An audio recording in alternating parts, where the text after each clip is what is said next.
الحصة. بسم الله. الحصة اللي فاتت احنا راجعنا على بعض الحاجات الأساسية اللي كانت موجودة عندنا في سنة أولى، وبعدين راجعنا على ضمائر الفاعل وادينا بعض التمارين عليها. البعض منكم أخطأ في جمل صغيرة وعبيطة خالص كده، يعني مثلا كانت الجملة زي كده على ما أتذكر، البعض كان غلطان فيها. احنا قلنا الحصة اللي فاتت إن أي اسم زائد معاب بيساوي إيه يا شباب؟ بيساوي النون. أي اسم زائد معاب عارفين إن هو بيساوي النون. طب أنا لو عملت فاصلة بعده كده وكتبت اون، احل على اساس ان هي بتساوي النون، ولا احل هنا بقى على اساس الضمير الاون اللي موجود عندي؟ ايوه، احل على اساس الضمير الاون اللي موجود عندي. يبقى انت خدها قاعده كده، اول لما الاقي الضمير الاون ده قدام عيني بحل على اساسه هو، وانا عارف ان الضمير الاون يساوي ايه في دماغي؟ يساوي ال او ال، وانا جاي احل. يبقى الضمير الاون اول لما المحه في الجمله بحل على اساسه هو. دي حاجه مهمه جدا. طيب، وكمان انا اديتكم تصريف فعل اتر وافوار والي وفير، وقلت لك لازم تبقى حافظ معنى كل فعل منهم. ليه؟ اما اجي اقول مثلا كده ما فامي نقط جروند، وانا جيت هنا قلت لك تعالى اختار يا ترى ولا ايه ولا فا ولا في. يا نهار ابيض، ده كل الاختيارات هنا تنفع مع كلمة مافا مي، لأن كلمة مافا مي دي بتساوي في دماغي إيه يا ولاد؟ بتساوي ال. طب ما كل الاختيارات هنا تنفع يا مستر. علشان كده الحصة اللي فاتت وأنا بديك فعل إتر وأفوار وأليه، أكدت عليك إنك لازم تبقى حافظ معانيهم كويس جدا، علشان أحيانا الجملة مش هتعرف تحلها إلا لما تبقى عارف المعنى. هنا بيقول عائلتي نقط كبيرة، يبقى أنا عايز أقول بالعربي تكون كبيرة. أنهي واحدة في الأربعة تصريف فعل إتر اللي هو معناه يكون؟ أنهي واحدة؟ التانية. يبقى أنت عشان خاطري لما تاخد فعل جديد لازم تحفظ معناه كويس جدا، لأن أحيانا الجمل تلاقي كل الإجابات تنفع، بس هختار على حسب المعنى بتاع الإيه؟ بتاع الجملة. متنساش الحتة دي وأكد عليها تاني. الأفعال ذاكرهم تاني واحفظ معناهم تاني، احنا لسه في أول الترم كده كده. طيب، هنبتدي النهارده بإذن الواحد الأحد كده في الدرس الأولاني بتاعنا. هنسخن كده واحدة واحدة، مش هديك طق طق طق مرة واحدة، بالراحة كده. الدرس الأولاني عندنا اسمه إيه؟ اسمه ديكرير. فعل ديكرير ده أنت خدته في سنة أولى ثانوي لو حد يفتكر، كان معناه يوصف. أيوه، يوصف. سون كارتيه، وأخدت كلمة كارتيه في أولى ثانوي، كان معناها الحي السكني. أيوه، إنك توصف الحي السكني وتوصف كمان الفيل. خدت كلمة فيل برضو في سنة أولى ثانوي، كان معناها إيه؟ المدينة. أوصف الحي السكني أو المدينة. أوصفهم إزاي يعني يا مستر؟ والله أحيانا بنبقى ماشيين في الشارع كده وتلاقي واحد موقفك بيقول لك إيه؟ كابتن أنسة لو سمحت، هو محطة القطر فين؟ فأنت كل اللي عليك لما بتيجي ترد عليه تقول له والله المحطة حضرتك هتمشي يمين في شمال هتلاقيها قدام المستشفى مثلا. أنت كده عملت له إيه؟ وصف للطريق اللي هو رايحه، وصف للعنوان. طيب انا لما اجي اقول لك اوصف لي الحي، والله بتقول الحي بتاعي موجود فيه كذا وموجود فيه كذا وموجود كذا، وقدام المستشفى فيه سينما، وقدام المسرح ده فيه استاد. فده معنى كلمة انك توصف الحي السكني اللي انت عايش فيه او المدينة، وانك توصف لحد الاتجاهات بتاعة المكان اللي هو رايحه. فده معنى كلمة الوصف بصفة عامة في الدرس ده. يعني كده الدرس بتاعنا، بما ان انا هوصف المدينه اقدر اقول ان المدينه فيها محطه، فيها استاد، فيها سينما، فيها دار اوبرا، فيها اماكن كتيره قوي ترفيهيه. لازم أنا ابقى حافظ اسامي الاماكن دي. علشان كده اول كلمات هنحفظها النهارده هنحفظ مجموعه من الاماكن، زي اللي أنا قلتها لك كده، سينما، مسرح، متحف، وهكذا. طب الأماكن دي ضروري جدا جدا جدا تحفظ الأماكن دي مذكر ومؤنث. ليه؟ لأن أول قاعدة في الدرس عندي معتمدة على المذكر والمؤنث، لازم أكون حافظهم كويس جدا. طيب الدرس الأول وصف الحي السكني والمدينة اللي احنا عايشين فيها. لازم نحفظ الأماكن كويس جدا، ومذكر ولا مؤنث، علشان أعرف أحل القواعد بتاعت الإيه؟ بتاعت الدرس بتاعي. طيب احنا فهمنا إن احنا هنوصف، يعني هنقول الحاجات اللي موجودة في المكان وهنحفظها. طيب قبل ما نخش على الأماكن ونخش على القواعد التقيلة، تعالى هديك شوية حاجات كده موجودة في الدرس أساسية عندي. أول حاجة عندي فعل اسمه إيه يا ولاد؟ مين يعمل سبيلنج كده ويقرأه؟ مارشي. اسمه مارشي. فعل مارشي ده فعل مجموعة أولى ولا تانية ولا تالتة؟ أولى. ج، مين يقرأ؟ ج إيه؟ مارش. جو مارش. مع التي هيكون في آخره إيه؟ اس، يبقى تي مارش. الإيل والإل التوأم بياخدوا في آخرهم إيه؟ يبقى اسمهم مارش. يبقى جو مارش، تو مارش، إل وإل مارش. النو هيبقى آخره اس، ويبقى اسمها مارش. يبقى اسمها إيه؟ مارشون. مارشون. حرف النون ده تخنفي فيه. الفو هيبقى آخرها زد، ولما هنيجي ننطقها زي الفعل فوق كده بقى اسمها مارشي. فو مارشي. الإيلافيك اس والإيلافيك اس بتاخد اللي آخره إيه؟ ان تي، وهنقرأها مارش. فعل مارشي ده لما باجي استخدمه بستخدمه مع البني آدم. أنا لما أقول أنا أمشي، علي يمشي، إنما ما ينفعش استخدمه مع وسائل المواصلات. ليه؟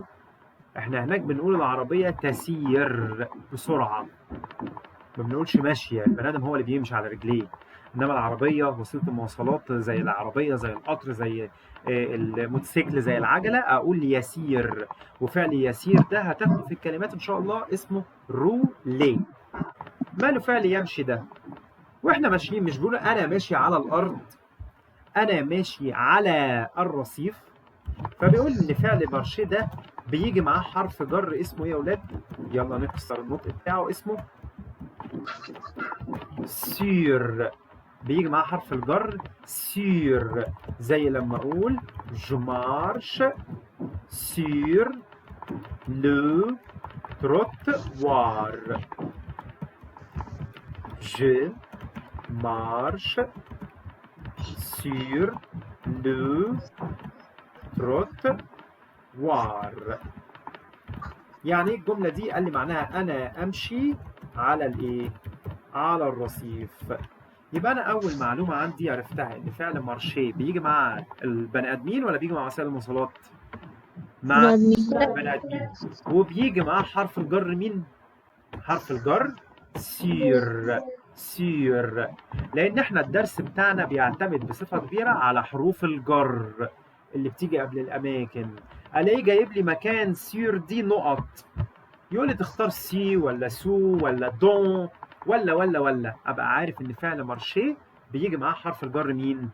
حرف الجر سير. دي أول معلومة عندنا. إيه تاني معلومة؟ تاني معلومة عندنا في فعل اسمه avancer. avancer. ايه فعل avancer ده؟ قال لي معناه يتقدم نحو كذا، يتقدم باتجاه كذا. برضو ده فعل مجموعة أولى، يعني هحذف اليو ار يبقى j'avance. مع tu avance. مع الإل والإل، إل والإل برضه هيبقى اسمها ايه يا شباب؟ avance. j'avance، tu avances، il avance، elle avance. et nous avançons.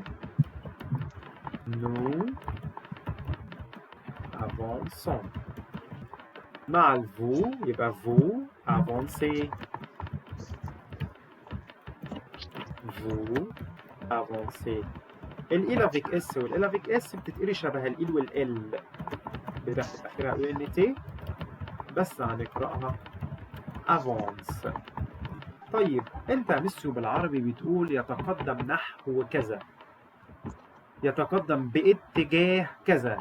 إذا الفعل افونسي ده هو كمان بيجي معاه حرف جر خاص بيه. طب إيه حرف الجر اللي بيجي معاه؟ قال لي بيجي معاه حرف جر اسمه فير. اسمه إيه يا شباب؟ فير. معناه نحو أو باتجاه كذا. إزاي يعني؟ زي لما أقول j'avance vers le cinéma. أنا أتقدم باتجاه السينما أو نحو السينما. J'avance vers le cinéma. يعني أتقدم باتجاه السينما. يبقى أنا خلاص حفظت إن فعل مارشي بيجي معايا فير ولا سير؟ مارشي سير. إنما فعل افونسي بيجي مع حرف الجر مين؟ فير. عشان الحاجات دي بتجيني اختياري في الأسئلة. طيب خلصنا الفعلين دول. إيه تاني؟ قال لي في عندنا فعل اسمه تورني. تورني. فعل تورني ده معناه يلف. يلف إيه يعني؟ لما أجي أقول لك أنا هحود، يحود يمين يحود شمال، يلف شمال يلف يمين وهكذا. يلف يحود عند الشارع اللي جاي. طبعا ده فعل مجموعة أولى برضو. je tourne tu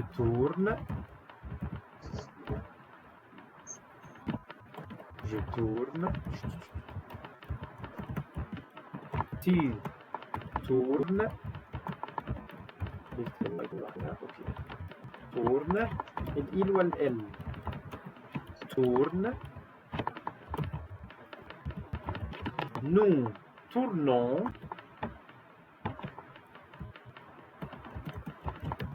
Nous tournons. Vous tournez.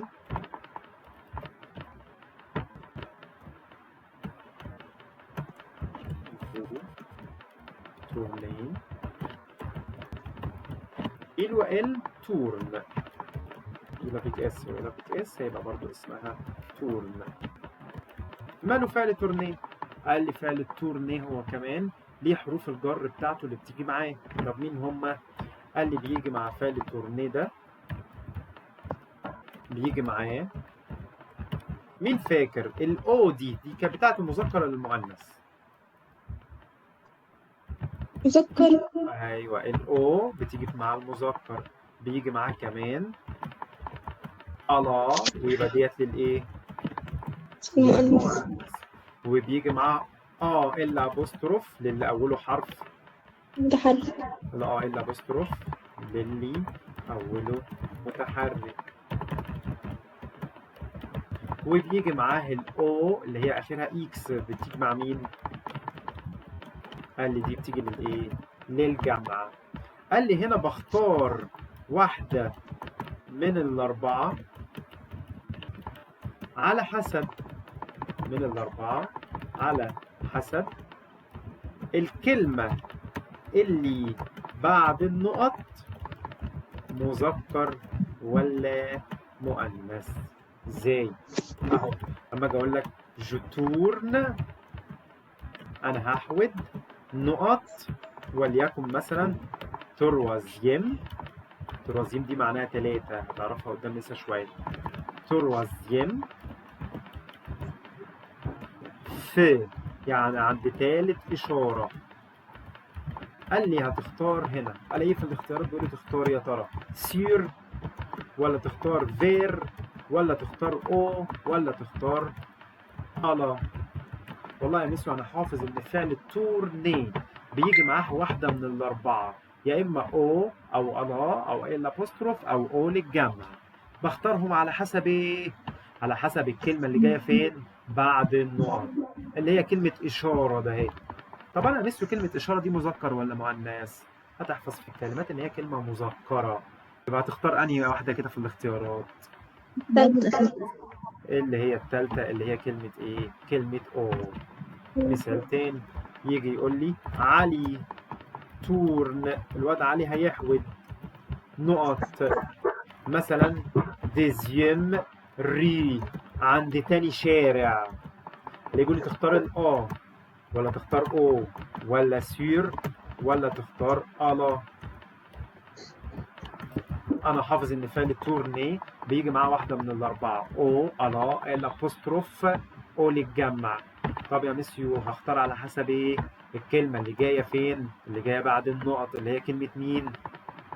كلمة ري.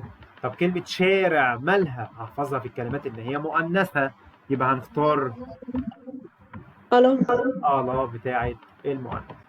طيب قال لي ممكن يجي بعد الفعل ده كلمة دروات، دروات دي معناها ايه؟ يمين، يحود يمين على طول. دروات يبقى يمين اسمها ايه يا شباب؟ دروات. عكسها ممكن الاقي جاي لي بعد النقط كلمة جوش، يعني هيحود ايه؟ شمال. جوش. زي لما اقول اهو je tourne، je tourne، انا هحود دروات اهو. اما اقول انا هلف يمين او هحود يمين، يبقى خلاص عرفنا فعل تورني بيجي معاه او الا الابوستروف او ممكن يجي بعده كلمه جوش دروات. وخلي بالك هنا اللي جاي معاهم جوش دروات. في اي مشاكل في الحاجات اللي احنا قلناها لحد دلوقتي يا شباب؟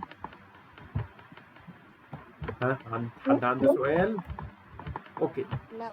طيب يبقى احنا خدنا فعل مارشي وفعل افانسي وفعل تورني. اوكي. في عندنا ايه تاني؟ قال لي في عندي فعل هيقابلك في الدرس بتاعي اسمه سي ديبلاسي. سي ديبلاسي. فعل سي ديبلاسي ده معناه يتنقل، يتنقل من مكان لآخر. ده معنى فعل سي ديبلاسي. فاكرين فعل سابلي اللي احنا خدناه في سنة أولى ثانوي؟ ماله؟ هو كانت بتتكتب جو سابيل ولا جو مابيل؟ جو مابيل. يعني معنى كده إن الس دي كانت بتفضل زي ما هي ولا بتتغير؟ بتتغير. فلما أجي أكتبها مع الجو بتتحول لإيه؟ لم. je me déplace. je me déplace. je me déplace. أنا أتنقل. تي مع تي بتتحول لإيه؟ لتي. تي déplace. تي déplace. je me déplace. تي déplace. طب مين فاكر فعل سابيل مع الإيل والإل؟ الس اتغيرت ولا كانت إيل سابيل وإيل سابيل؟ ايوه، يعني بتفضل زي ما هي. il se déplace و elle se déplace. طيب تعالى مع النو. مع النو بتفضل الس زي ما هي ولا كنا بنكتب كمان نو؟ كمان نو، عشان كده بنقولها نو déplaçant. نو déplaçant. نو déplaçant. مع الفو هنكتب كمان واحدة vous déplacez. vous déplacez. الإيه فيك اس وإيه فيك اس بتتغير ولا بتفضل زي ما هي؟ il و elle se déplace. il و elle se déplace.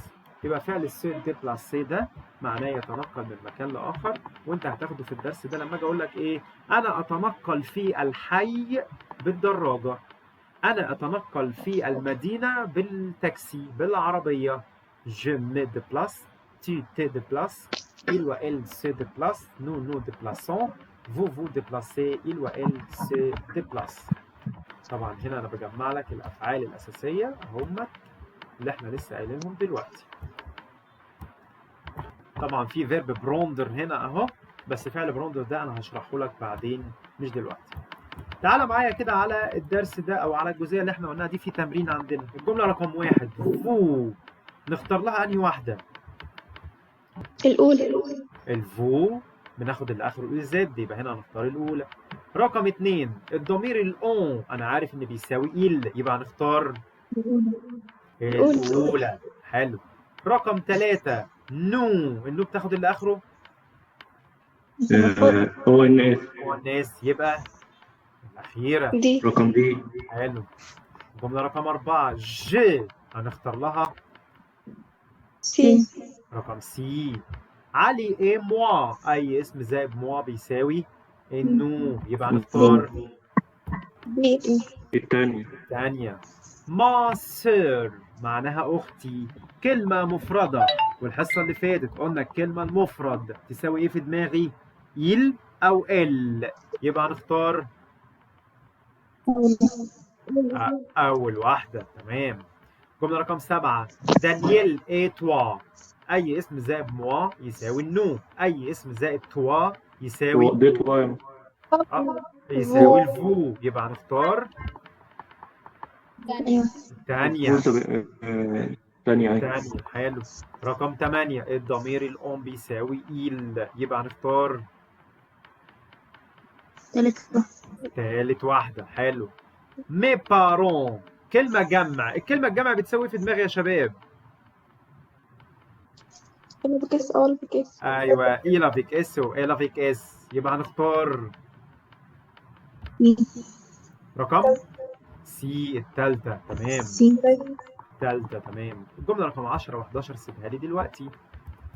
تعالى على تحت التمرين اللي تحت. الجملة رقم 2 جو مارش، قلنا فعل مارشي بيجي مع حرف جر، مين من الأربعة دول؟ آخر واحدة. آخر واحدة سير. تمام. تعالى على الجملة رقم 7 لا فواتير تورن النقط رون بوان. هنحفظ ان كلمة رون بوان دي معناها دوران او الصينية اللي احنا بنبقى نلفها واحنا راكبين العربية كده، ودي كلمة مذكرة، يبقى هنختار انهي؟ تاني واحدة. تاني واحدة.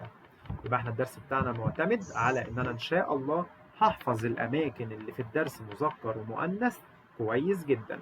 في حاجة صعبة لحد دلوقتي في الجزئية اللي احنا قلناها يا شباب؟ لا. اوكي. قلنا الافعال بتاعه الدرس، وقلنا كل فعل لازم هحفظه بحرف الجر اللي بيجي معايا علشان لما يجي لنا في الاختيارات ابقى عارف ان الفعل ده بيجي معاه حرف الجر ده. طيب ايه تاني بقى؟ الجزئيه الثانيه في الدرس مهمه جدا وهي الاماكن. الاماكن دي معاك على مستوى المنهج بتاع تانية ثانوي وكذلك ثالثه ثانوي، لازم نحفظ مذكر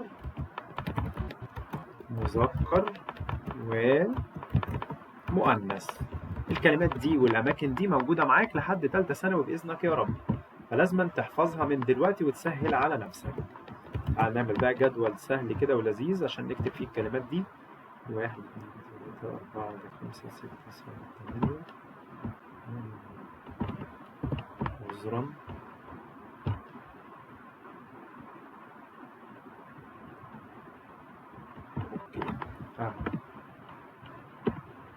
نكتب هنا الكلمة والمكان، وهنا النطق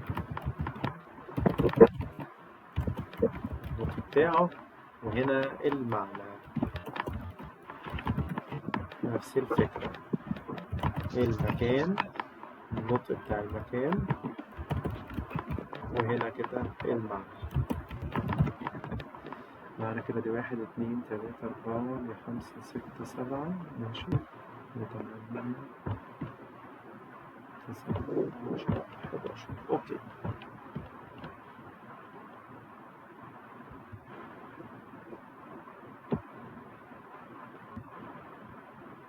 يلا اول مكان عندنا طبعا انا هبدا بالكلمات المذكره. أول مكان الرصيف عندنا في الفرنساوي اسمه مين؟ يلا بقى يقرأ كده. اسمه يا شباب؟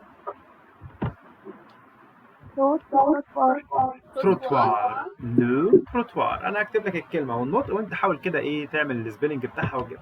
لو تروتوار، الرصيف. يلا بينا. لو في اللي هي إشارة المرور. لو في. الكلمة اللي بعدها اخنف وما تقرأش آخر حرف، يبقى اسمها لو بون. لو بون.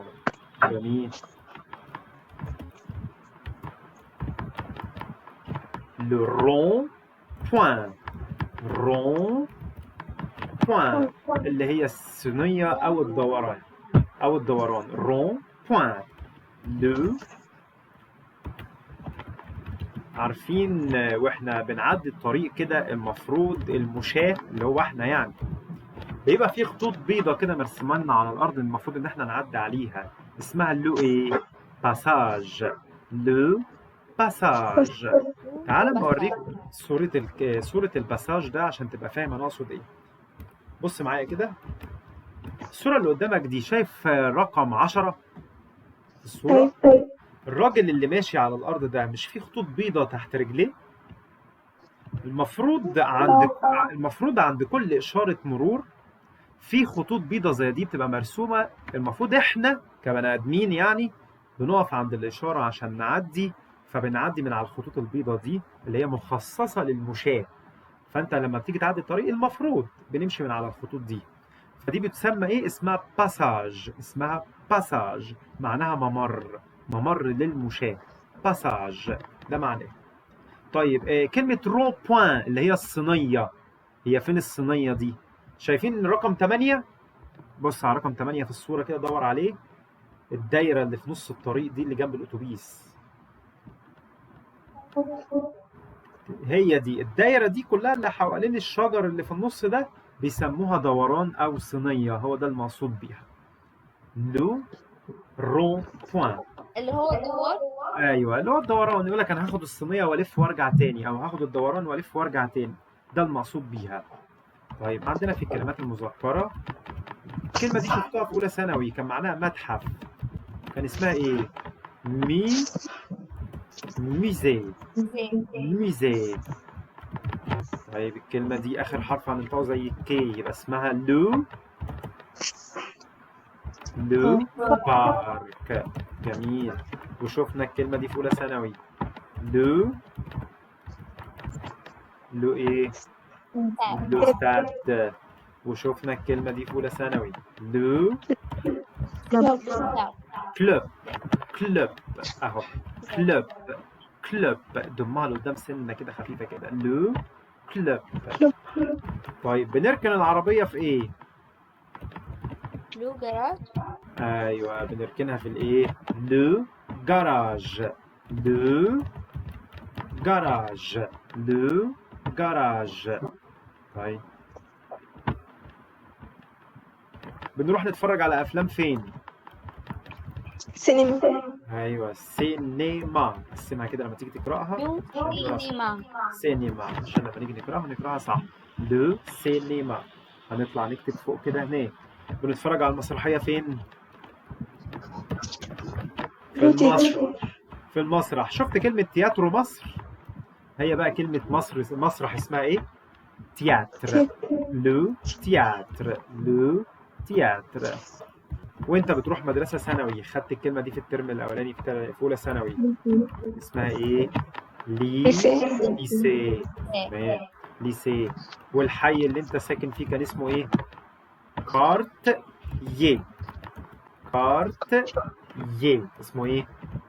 كارتيه. لو كارتيه. كل دي لحد دلوقتي كده كلها كلمات مذكرة ولا مؤنثة؟ مذكرة عشان تسهل على نفسك وانت جاي تذاكر. كل دي مذكرة. من أول كلمة مدرسة دي بقى كده مؤنث. كلمة مدرسة دي كان اسمها ايه؟ إيكول. ليكول. ليكول. آخر حرف لا ينطق. ليكول. يلا بينا. بنتفرج على العرض الموسيقى الحفلات الموسيقية فين؟ أوبرا. الأوبرا. الأوبرا. تمام الأوبرا. لما يجي يقول لك ميدان التحرير، كلمة ميدان بتتقري شبه كلمة زائد بالإنجليزي، اسمها إيه؟ بلس. لا بلس. لا بلس. لا بلس. ولما نيجي نبعت حوالة كده ولا نروح نجيب المعاش بنروح نجيبهم منين؟ لا بوست. لا بوست. ولما نروح نركب القطر بنروح نركبه من لا ايه؟ جار. جار زي جاري كده، لا جار. طيب ولما نروح النادي بيبقى فيه كده ممشى كده للناس اللي بتسابق او بتجري على رجليها، اسمه لا بيست. لا بيست. لا بيست. والمنزل بتاعي اسمه لا ميزون. ميزون. لا ميزون. لا ميزون. وبعد كده المستشفى، حرف القش لا ينطق. اقول هوبيتال ولا اوبيتال؟ اوبيتال. يبقى احنا عندنا كل الكلمات مالها مذكرة ما عدا من اول كلمة بكل. كل دول كلمات مؤنثة. طب انا لازم احفظ الاماكن مذكر ومؤنث ليه؟ ابسط مثال، مش انت شفت فعل تورنيه بياخد 4 ادوات للمذكر والمؤنث والمتحرك؟ فلازم احفظ الاماكن. ثانيا القاعدة الاساسية في الدرس معتمدة على حفظك للكلمات ده ان شاء الله مذكر ولا مؤنث. يلا بينا بقى كمان مرة. الرصيف يا شباب كان اسمه ايه؟ نسمع لا انا اسف. تروت وار. تروت وار. إشارة المرور لوفي. الكوبري لوبون. الدوران او الصينية لورون بوان. جميل. ممر المشاة لو باساج. جميل. المتحف لو ميزي. الحديقة أو المنتزه لو بارك. الاستاد لو ستاد. النادي لو كلوب. الجراج بتاع العربية لو جراج. السينما لو سينما. جميل. المسرح لا أشرف عبد الباقي. أشرف عبد الباقي والفريق اللي معاه كده في المسرح اسمه تياترو مصر. تياتر. اسمه ايه؟ تياتر. ممكن ابعد لكم التاء كده اهو يبقى اسمها ايه؟ تياتر. ماشي. مدرسة ثانوي ليسي. حي سكني لو كارتيه. حي سكني. جميل. مدرسة ليكول. الأوبرا لوبيرا. ميدان لابلاس. زي ما اجي اقول لك لابلاس التحرير يبقى معناها ميدان الايه؟ التحرير. مكتب البريد لا بوست. المحطة بتاعت القطر لا جار. ممشى دراجات او ممشى متسابقين لا بيست. المنزل لا ميزون. واخر حاجة المستشفى حرف القش لا ينطق يبقى اسمها هوبيتال ولا اوبيتال؟ اوبيتال. ادي الاماكن اللي عندي هحفظها مذكر ومؤنث. ليه بقى؟ انا لما اجي اوصف لحد اتجاه مش انا بقول له المحطة هتلاقيها امام النادي خلف المستشفى. فانا الاماكن دي بيجي قبلها حروف جر وبختار معاهم هو المكان ده مذكر ولا مؤنث. طب مين حروف الجر دي؟ قال لي الفريق الأول من حروف الجر، قال لي بنختار معاه لو أو لا أو إلا أبوستروف أو مين يا ولاد؟ أو ليه. طب مين الفريق الأولاني ده؟ قال لي الفريق الأولاني ده أول حرف جر فيه اسمه، يلا ما تقرأش الآخر الحرف اسمه إيه؟ سو. سو. آخر حرف لا ينطق. سو معناها تحت. يلا اكسر. سير. يلا ضم وخنف. ضم وخنف يبقى اسمها بون دون. دون. بون دون. يلا بينا اسمها ديفون devant. Sur, sous, dans, devant. derrière. اسمها ايه؟ derrière. derrière معناها خلفه. واخر حرف جر عندنا اسمه ايه؟ انظر. أنت باينه. قال لي دول الفريق الاولاني من حروف الجر. الست كلمات اللي قدامي دول اول لما الاقيهم بختار معاهم ايه يا شباب؟ اللو والله والليه. ايوه اول ما نلاقي كلمه من الست حروف جر دول نختار حاجه من الاربعه، يا اما اللو يا اما الله يا اما الابوستروف يا اما مين؟ يا اما الليل. وطبعا هنختار ايه على حسب انا حفظت هو المكان اللي جاي بعد النقط مذكر ولا مؤنث. مين تاني؟ كلمة تحت اسمها سو. على او فوق سير. في او بداخل بون دون. امام ديفون ديفون. خلف دريير. بين أوني اونتر. هلا عندي سؤال، الست حروف جر دول في منهم واحد لازما بيجي بعده مكانين اتنين.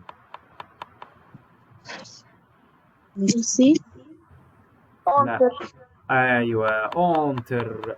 لما اجي اقول لك انا واقف بين منى ومحمد، العربيه تكون بين الاتوبيس والموتوسيكل، فعندي اونتر بيجي بعده مكانين اتنين دايما.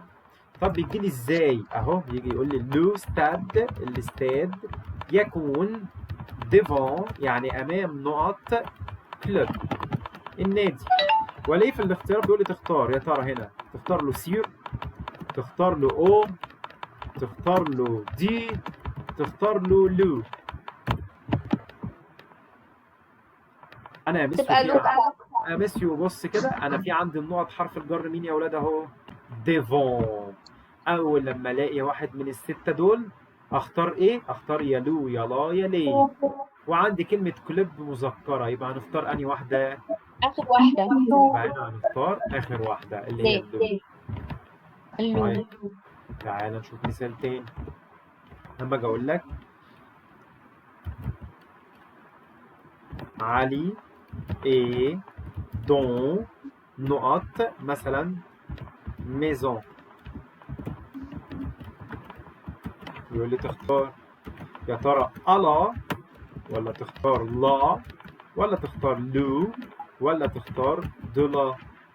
والله يا ميسون عندي حرف الجر مين؟ عندي حرف الجر دون، وهو واحد من الستة الغلبة ده هم. اختار يا لو يا لا يا ليه. طب كلمة ميزون مذكر ولا مؤنث؟ موجودة في الكلمات المؤنثة، يبقى تختار ايه؟ ليه اللي هي لا، اللي هي تاني واحدة. طيب مثال تاني يجي يقول لي لو بيس. يعني ايه كلمة بيس يا ولاد؟ شبه الانجليزي اهي. أتوبيس. الاتوبيس. لا فواتور يعني العربية. ايه لو تاكسي. بيجي في الاختيارات بيقول لي تختار هنا يا ترى جوش، جوش على يسار، ولا devant ولا à côté ولا entre. تعالى نشيل كلمة devant دي، خليها مثلا سور. واحدة واحدة كده.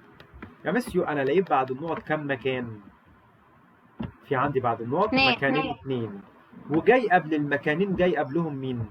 اللو والإيه؟ اللو والله. والله.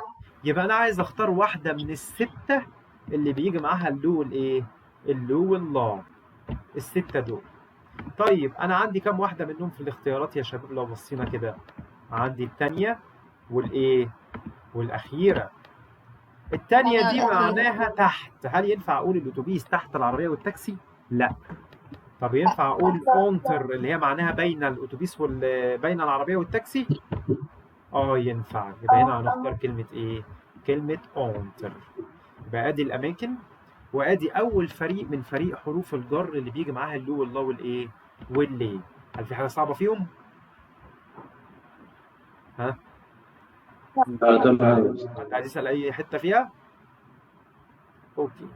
يبقى احنا مش هندخل على الفريق التاني عشان الفريق التاني تفاصيله كتير قوي. ده عايز يتشرح في حصة لوحده عشان ما تدخليش الحاجة في بعضها. يبقى انت مطلوب منك في الحصة دي تحفظ الأفعال. هكتب لك الواجب هنا اهو.